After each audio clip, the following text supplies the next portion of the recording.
আচ্ছা, আজকে যে টপিকটা নিয়ে আপনাদের সাথে কথা বলবো সেটা হচ্ছে গিয়ে খুবই ইম্পর্টেন্ট একটা টপিক, বাট জিনিসটা খুব ছোট কিন্তু ইম্পর্টেন্ট। প্লাস হচ্ছে এটা নিয়ে দেখবেন আপনার ক্লায়েন্ট বা হচ্ছে আপনি নিজে অনেক প্রবলেম ফেস করবেন। এটা নিয়ে হচ্ছে দেখা যাবে আপনাকে ক্লায়েন্টকে র্যান্ডমলি খুব বেশি আপনাকে হচ্ছে সার্ভিস দিতে হবে। জিনিসটা হচ্ছে গিয়ে ব্রোকেন লিঙ্কস। ব্রোকেন লিঙ্কস এর কথা আমরা কি শুনছি কখনো? শুনছিলাম এই জিনিসটা। ব্রোকেন লিঙ্কস জিনিসটা কি? আচ্ছা, ব্রোকেন লিঙ্ক জিনিসটা আমি আপনাদেরকে বলে দিই। আমরা যখন কোনো ওয়েবসাইটে ভিজিট করি, দেখা যাচ্ছে ওয়েবসাইটে ভিজিট করলে তখন হচ্ছে কোনো না কোনো ইন্টারনাল লিঙ্ক বা কোনো এক্সটার্নাল লিঙ্ক যখন আমরা ভিজিট করি, তখন ওই ওই লিঙ্কটাতে যখন গিয়ে যখন দেখি পেজ নট ফাউন্ড এরকম দেখায় না, বা হচ্ছে 404 এরর দেখায় না। পেজ নট ফাউন্ড আর হচ্ছে 404 ব্রোকেন লিঙ্কস একই জিনিস। হ্যাঁ, এটা মাথায় রাখেন। তো এই জিনিসটা যে দেখায় না, এই জিনিসটাকেই বলে হচ্ছে ব্রোকেন লিঙ্ক। এটা কিভাবে হয় বলেন তো? এটা সাধারণত হয় হচ্ছে, যেমন আমি যদি আপনাদেরকে একটা এক্সাম্পল দেখাই, আপনাদেরকে একটা এক্সাম্পল রেডি করে রাখছি আমি। একটা এক্সাম্পল যদি দেখাই আমি, যে ধরেন এই পোস্টটার মধ্যে আমি একটা ইন্টারনাল লিঙ্ক ইউজ করছি। এখন এটাতে আমি একটু ওপেন করি, দেখেন লিঙ্কটা কি আসে, দেখেন উপস পেজ নট ফাউন্ড আর হচ্ছে কি 404, দুইটাই আমাকে এখানে দেখাচ্ছে। কিন্তু কিছু কিছু সাইটে আপনারা দেখবেন 404 এরর দেখায়, আবার কিছু কিছু সাইটে শুধুমাত্র দেখাবে যে পেজ নট ফাউন্ড। তো এই ধরনের কোনো ইনফরমেশন যখনই আপনি দেখবেন তখন সেটা বুঝে নেবেন যে ওই সাইটটা হচ্ছে, ওই ওই পেজটা হচ্ছে কি ব্রোকেন লিঙ্ক। এখন ওইটা ব্রোকেন লিঙ্ক যে দেখেন, আমি যে এইখান থেকে আমার ইয়াটা ওপেন করছি, যে লিঙ্কটা আমি ওপেন করছি, দেখেন এই লিঙ্কটা দেখতে কিরকম। দেখেন লাস্টে আমার কিছু অপ্রয়োজনীয় কিছু জিনিস আছে না, মানে ইনকারেক্ট একটা জিনিস আছে না। এই যে ইনকারেক্ট ইনফরমেশন দিয়ে যে লিঙ্কটা যখন পাবলিশ হয় তখন এই লিঙ্কটাকে বলে হচ্ছে ব্রোকেন লিঙ্ক। এখন ব্রোকেন লিঙ্ক যে কোনো ভাবে হইতে পারে।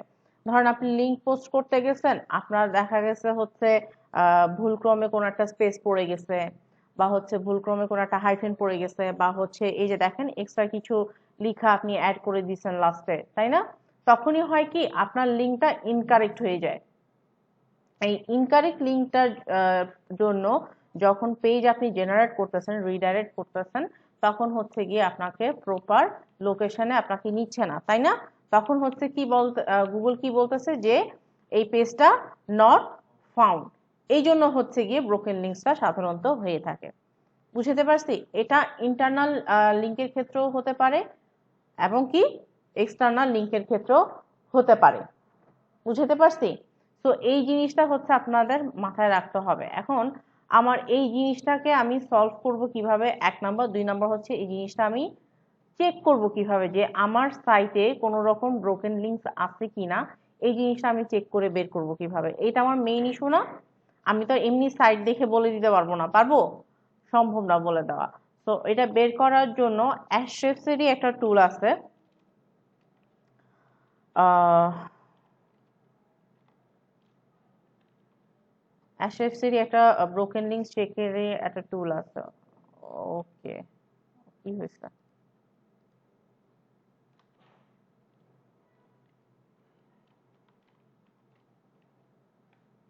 আচ্ছা, আমরা ব্রোকেন লিঙ্ক চেকার লিখে সার্চ দিই, দেখেন অ্যাশরেফসেরই টুলটা চলে আসছে, দেখতে পাচ্ছেন?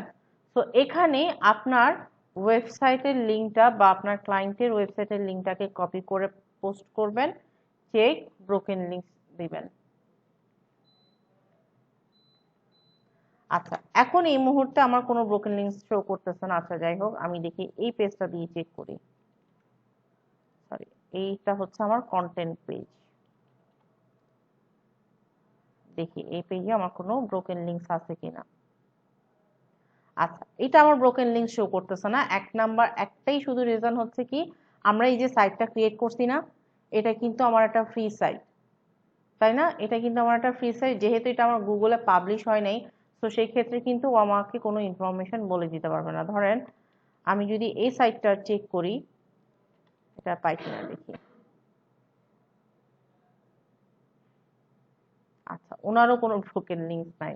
বাহ, এত ফ্রেশ পেজ সব।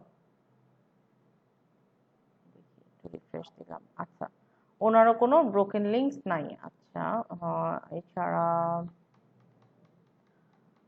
আর কি সাইট দেওয়া যায়? ধরেন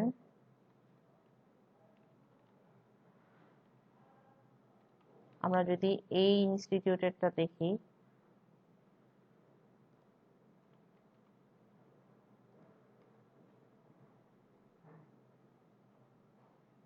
আচ্ছা, ওনার দেখেন একটা ব্রোকেন লিঙ্কস পাওয়া গেছে, তাই না?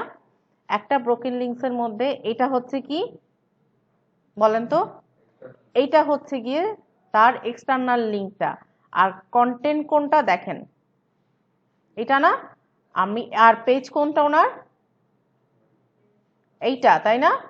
এই যে এইটা হচ্ছে গিয়ে ওনার পেজটা, ইউআরএলটা, তাই না?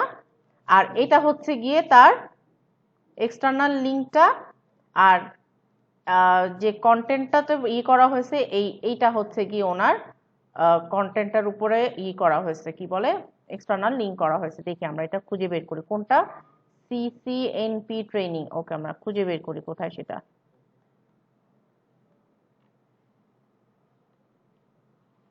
সিসিএনপি,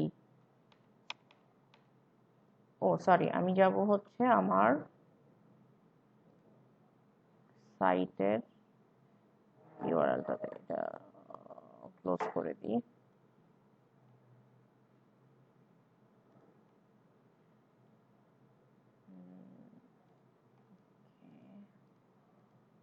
সেম না?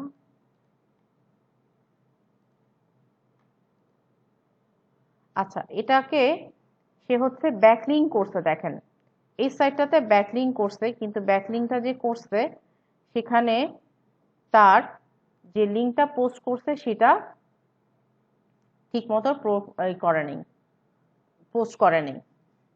দেখেন সিসিএনএ দিয়ে হয়তো তার একটা কোনো কন্টেন্ট তার সাইটে ছিল, সাইটের থেকে কন্টেন্টটা হয়তো ডিলিট করে ফেলছে, কিন্তু ইউআরএলটা রয়ে গেছে, দেখতে পাচ্ছেন? তো এই ক্ষেত্রে হয়েছে কি, ওনার এই যে লিঙ্কটাতে আমার ব্যাকলিঙ্ক করা হয়েছে, এই যে পেজটাতে আমার ব্যাকলিঙ্ক করা হয়েছে সেটা ভুল পোস্ট করা হয়েছে, তাই না? তখন ভুল হয়ে যাচ্ছে, এই লিঙ্কটা তখন ভুল শো করতেছে, যার জন্য এটা আমাকে কি দেখাচ্ছে? ব্রোকেন লিঙ্ক দেখাচ্ছে। এখন এই ক্ষেত্রে আপনি যে যে সাইটটাতে হচ্ছে আপনি ব্যাকলিঙ্ক করছেন, ওই সাইটটাতে যদি আপনি আবার পুনরায় অ্যাক্সেস করতে পারেন, তখন হচ্ছে কি কি করবেন, লিঙ্কটাকে আপনি হচ্ছে এডিট করে দিবেন অথবা হচ্ছে ডিলিট করে দিবেন, যে সাইটটাতে আপনি ব্যাকলিঙ্ক করছেন। এটা বুঝতে পারছেন? আপনি হয় এডিট করে দিবেন অথবা কি করে দিবেন, ডিলিট করে দিবেন। যেমন দেখি এখানে কিনা এটা আমার, নাকি এটা অলরেডি ওরা ডিলিট করে দিচ্ছে, অলরেডি এটা ডিলিট করে দিচ্ছে, দেখেন পাচ্ছি না খুঁজে। বুঝতে পারছেন? তো এই জিনিসটা হচ্ছে 1 নাম্বার ওয়ে। 2 নাম্বার হয়ে হচ্ছে আপনার ওয়েবসাইটের যদি হয়ে থাকে তখন আপনি কি করবেন, আপনার ওয়েবসাইটের হয়ে থাকলে তো আপনি নিজেই সেটা এডিট করতে পারবেন, তাই না? কিভাবে? এই যে দেখেন, এডিট পোস্ট থেকে এডিট পোস্ট দিবেন। এডিট পোস্ট দিলে আপনার এটা এডিট মোডে চলে আসতেছে, তাই না? এই যে দেখেন, এই ইউআরএলটাকে হয় এডিট করে দিবেন অথবা কি ডিলিট করে দিবেন বা চেঞ্জ করে দিবেন বা অন্য একটা পেজ দিয়ে দিবেন। ধরেন আমি হচ্ছে এই পেজটা আবার দিয়ে দিতে চাচ্ছি, এটাকে কপি করলাম, এখানে দিয়ে পেস্ট করে দিলাম, ইন্টারনাল লিঙ্ক করে দিলাম, আপডেট করে দিলাম। এক্সটার্নাল লিঙ্কের ক্ষেত্রেও সেম, যদি আপনি ভুল এক্সটার্নাল লিঙ্ক দিয়ে থাকেন তাহলে প্রপার রাইট এক্সটার্নাল লিঙ্কটা দিবেন অথবা ওই লিঙ্কটাকে ডিলিট করে দিবেন যদি সেটা আর অ্যাভেলেবেল না থাকে। বুঝতে পারছি? আপনার কিন্তু ব্রোকেন লিঙ্কের কাজ শেষ। খুব কি কঠিন জিনিসটা? খুব বেশি কঠিন না, একেবারেই কঠিন না, জিনিসটা একদমই সোজা। আরেকটা জিনিস নিয়ে আমি আপনাদের সাথে ডিসকাশন করব, সেটা হচ্ছে গিয়ে অরফান পেজ। এটা আসলে এখানে দেখানোর কিছু নাই। অরফান পেজটা হচ্ছে, অরফান পেজ কাকে বলে? অরফান মানে কি? এতিম না? এতিম পেজ, তাই বলে কি এতিম পেজ হবে? এতিম পেজই সে। এতিম পেজ কিভাবে? একটা পেজ যখন আপনি গুগল র্যাঙ্কিং করতে যাবেন বা একটা সাইটের পেজ নিয়ে যখন আপনি কাজ করতে যাবেন, তখন আপনার ওই ওই পেজে হচ্ছে আপনাকে এক্সটার্নাল লিঙ্ক এবং ইন্টারনাল লিঙ্ক দুইটাই আপনার রাখতে হবে। ওই পেজের কন্টেন্টের মধ্যে। বুঝাইতে পারছি? দুইটাই আপনার রাখতে হবে। এটা পেজ র্যাঙ্কিং এর জন্য রেকমেন্ডেড, যেটা গুগল রেকমেন্ড করে বা যে কোনো সার্চ ইঞ্জিন রেকমেন্ড করে, যে আপনার যে সাইট আপনি বানাচ্ছেন, যে সাইট আপনি ক্রিয়েট করতেছেন, সেই সাইটের প্রত্যেকটা পেজের মধ্যে আপনার কি থাকতে হবে?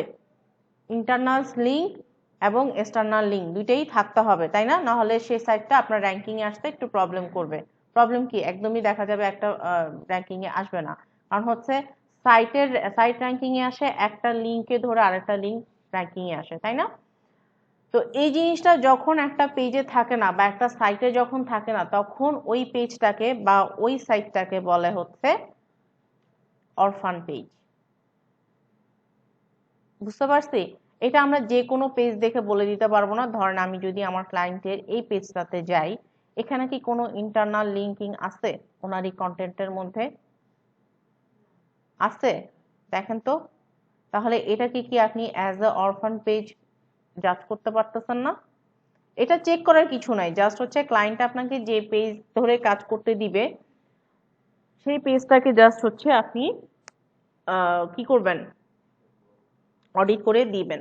অডিট করে ইনফরমেশন তাকে প্রোভাইড করে দিবেন যে আপনার এই সাইটে কোনো রকম ইন্টারনাল লিঙ্ক বা হচ্ছে এক্সটার্নাল লিঙ্ক নাই।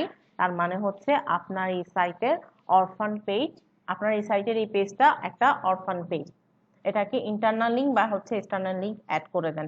যদি সে ওয়েব ডেভেলপারকে দিয়ে বা হচ্ছে HTML কোড দিয়ে যদি তার সাইট ক্রিয়েট করে থাকে, সে করে নিবে। আর যদি আপনি ওয়ার্ডপ্রেস ডেভেলপার হয়ে থাকেন এবং তার যদি ওয়ার্ডপ্রেস সাইট হয়ে থাকে, সাইটের আইডির অ্যাক্সেসটা নিয়ে নেবেন, যদি সে আপনাকে করতে বলে। আর যদি করতে না বলে তাহলে তো আপনাদের কিছু করার নেই। তবে আপনার বিহেভে এমন ভাবে অ্যাপ্রোচ করবেন যেন আপনি করতে পারেন, সেই জিনিসটা আপনি বুঝাবেন। আর ওয়ার্ডপ্রেস সাইট তো আমরা সবাই চেক করতে পারি, পারি না? একটা গুগল এক্সটেনশন বলে দিছি না? এই যে দেখেন, এটা কিন্তু আমার ওয়ার্ডপ্রেস সাইট। দেখেন কালারটা কিন্তু পপ আপ হয়ে আছে না? দেখতে পাচ্ছেন? আর সে কোন থিম ইউজ করছে সেটা পর্যন্ত দেখা দিচ্ছে, কোন কোন প্লাগইন সে ইউজ করছে সব কিন্তু দেখাই দিচ্ছে আমাকে এখানে। বুঝতে পারছি? জিনিসটা কিন্তু একদমই কঠিন না, সুন্দর একটা জিনিস, তাই না? তো এইভাবে ক্লায়েন্টকে সার্ভিস দিতে পারবো না সবাই? একদমই কঠিন না, একেবারেই সোজা, কিন্তু জিনিসটা ইম্পর্টেন্ট জিনিস। আপনি যখন সাইট অডিট করতে যাবেন, এই টপিকটা আপনাদের বারবার সামনে আসবে, এই জিনিসটা ক্লিয়ার? তো ব্রোকেন লিঙ্কস আর হচ্ছে অরফান পেজের ব্যাপারে আপনাদের এতটুকুই লেকচার ছিল।